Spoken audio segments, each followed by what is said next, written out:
Good morning. সবে মাত্র just ঘুম থেকে উঠলাম, বিছানাটা তুললাম, এখনও বাসি কাজকর্ম হয়নি। ঘড়ি কাটা 6:30টার ঘরে। আর এদিকে রান্নাঘরের অবস্থা এরকম বলতে ভালোই, মানে বর রান্না করছে। আজকে মাংস হবে, কাল রাত্রে মাংস এনেছিল, ম্যারিনেটারে করে ফ্রিজে রেখে দিয়েছিল। তো রান্না বসিয়ে দিয়েছে, রান্না বসিয়ে দিয়ে বাসন ধুতে গেছে। কারণ বলছি আমি একে একে সব কাজ করে নেবো, বাসন ধুতে গেছে। কাল রাতে বাসন ছিল, সেই বাসনগুলো ধুতে গেছে। তো যাই হোক, এই যে চাল ধুয়ে এনে দিলাম, আর এখানে মাংস ম্যারিনেট করে রাখা আছে, আর গ্যাসে আলু ভাজছে। আজকে ওয়েদার মোটামুটি ভালো, কাল রাত্রিরে ঝড় বৃষ্টি হয়েছিল, তো ওই জন্য আজকে ওয়েদার ভালো। দেখবে, বৃষ্টি হয়েছিল, চারিদিক জল জমে আছে পেছনটা। আর এখানে যে আমার ধনে ফোটানোর জল, গোটা ধনে ফোটানো, এটা হচ্ছে থাইরয়েডের জন্য আমি খাই, ভীষণ ভালো। এটা ছেঁকে নিই, এটা খাবো, আবার এটাও খাবো। বরকে বললাম একটু ফোটাতে বেশি করে, ফোটাইনি ভালো করে।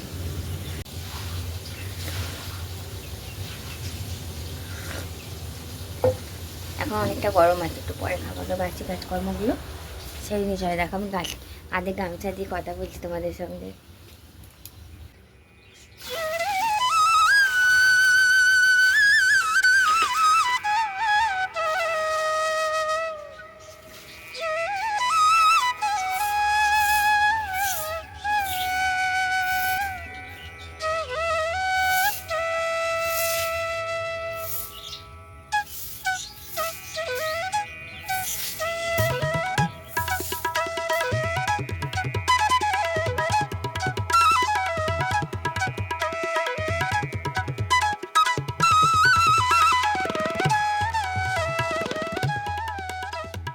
এই যে কাণ্ডটা দেখছো, এটা আমার একদম অপছন্দের একটা কাজ।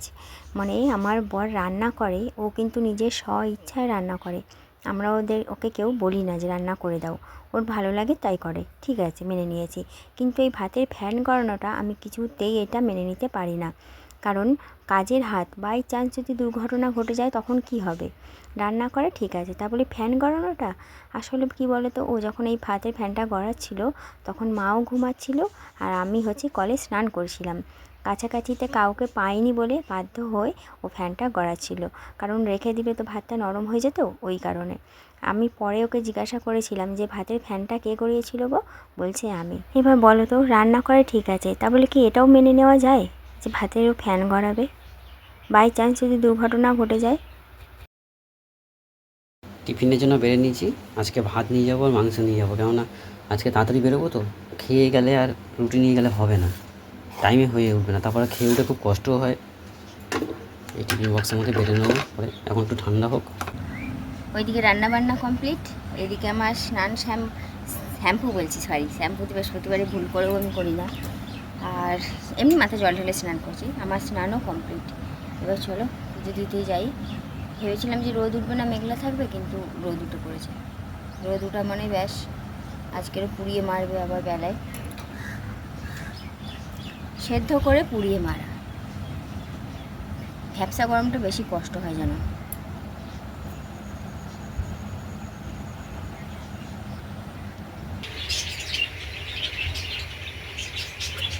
চলো, এই দেখো কি হয়েছে, ব্যাঙের ছাতা বলে এগুলোকে,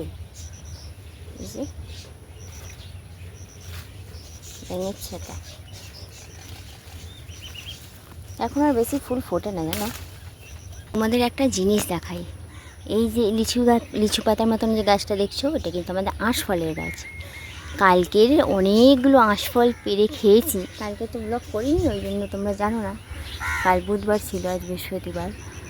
এত মিষ্টি হয়েছে আঁশফলগুলো, ওই দেখো কয়েকটা হয়ে আছে, দেখতে পাচ্ছি ছোটো ছোটো, এই যে এত মিষ্টি হয়েছে, তোমাদের বলে বোঝাতে পারবো না, এত মিষ্টি, এত মিষ্টি। আর বড় বড়ই হয়েছিল বেশ, এখনও আছে ফাঁক ফোকরে ওপরে, ওই দেখো ওখানে আছে, দেখতে পাচ্ছ? ওই যে ওই দেখো,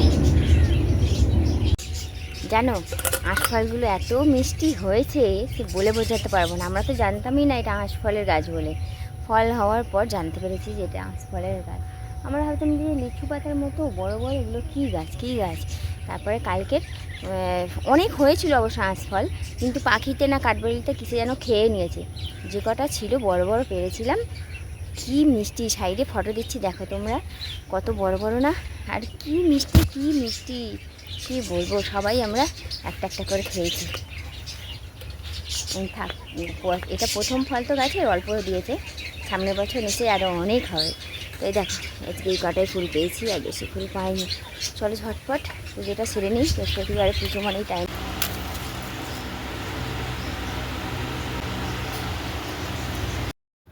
আমরা সবাই জানি ভোলে বাবার কিন্তু নীল অপরাজিতা ফুল সবথেকে বেশি পছন্দের, মানে সবথেকে ফুল পছন্দের বলবো না, মানে নীল অপরাজিতাটা বা ভোলে বাবা খুব পছন্দ করে। কিন্তু আমাদের বাড়িতে নীল নেই, সাদা অপরাজিতা। আর দেখো প্রত্যেকবার এরকম মানে 10টা ফুল তুললে 10টার মধ্যে এরকম একটা ফুল বেরোবে, যেটার মধ্যে একটা ফোঁটা হলেও নীলের ছিটে থাকবে। দেখো এটাতে কিন্তু নেই, হ্যাঁ এটাতে নেই, পুরো এটা একদম প্লেন, সব কটা প্লেন, কিন্তু সব কটার মাঝখানে একটা ঠিক নীলের ছিটে থাকবেই। আর সেটা আমি ভোলে বাবাকে দিই। এটা কি আশ্চর্য ঘটনা, নাকি ভোলে বাবা চায় তাই এরকমটা হয়, জানি না কেন। আর এদিকে দেখো জবা ফুলের ঝুমকোটা কত বড়, মানে যত বড় জবা ফুলটা ঝুমকোটাও ঠিক তারই মতো হয়েছে। এত অপূর্ব সুন্দর লাগে না, মানে মন মুগ্ধ হয়ে যায় জবা ফুলগুলো দেখে।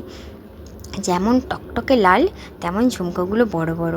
সত্যি তাই, আমার মা যদি আজ বেঁচে থাকতো, মাকে আমি দেখাতাম বা বলতাম যে মা তোমাদের একটা ছোট্ট ডাল আজ কত বড় গাছে পরিণত হয়েছে, আর কত ফুল দেয়। জানো আমার মাও নেই, আর আমার বাপের বাড়ি যে জবা ফুলের গাছটা, সেই গাছটাও নেই। অথচ দেখো মায়ের হাতে করে দেওয়া সেই জবা গাছের ডালটা আজ আমাদের ঘরে আছে। এমনকি সেই ডালটা থেকে গাছে পরিণত হয়েছে, আর কত ফুল দেয়, তোমরা তো দেখোই। আর আমি যখন বলি যে এই জবা গাছটা আমার মায়ের দেওয়া, তখন আমার সত্যিই ভীষণ ভালো লাগে। তো যাই হোক চলো, পুজো হয়ে গেছে আমার। আর আমার লক্ষ্মী মায়ের আসনটা, আমার লক্ষ্মী মাকে কেমন লাগছে প্লিজ কমেন্ট করে জানিও।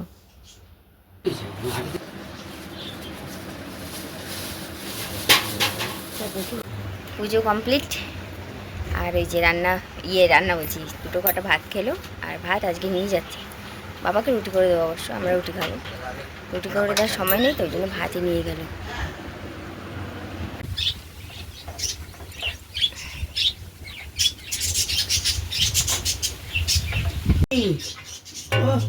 ওয়াও, মাংসটা আজকে সেই হয়েছে, দারুণ কালার হয়েছে।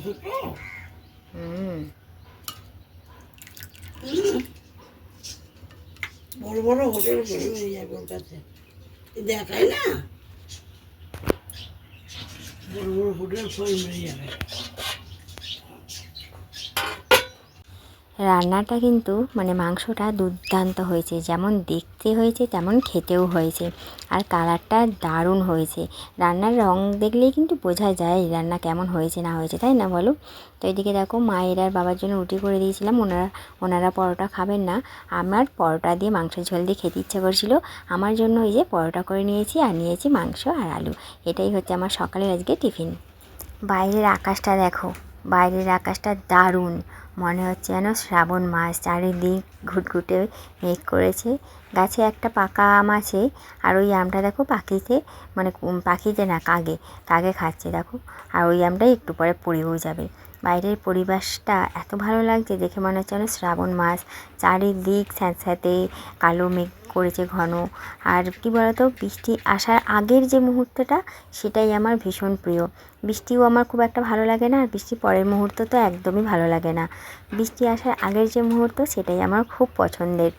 ওইদিকে দেখো কালো মেঘ, তার মাঝখানে সাদা সাদা বিল্ডিংগুলো, দেখতে অপূর্ব লাগছে না? চলো, সময় হয়ে গেছে লাঞ্চের।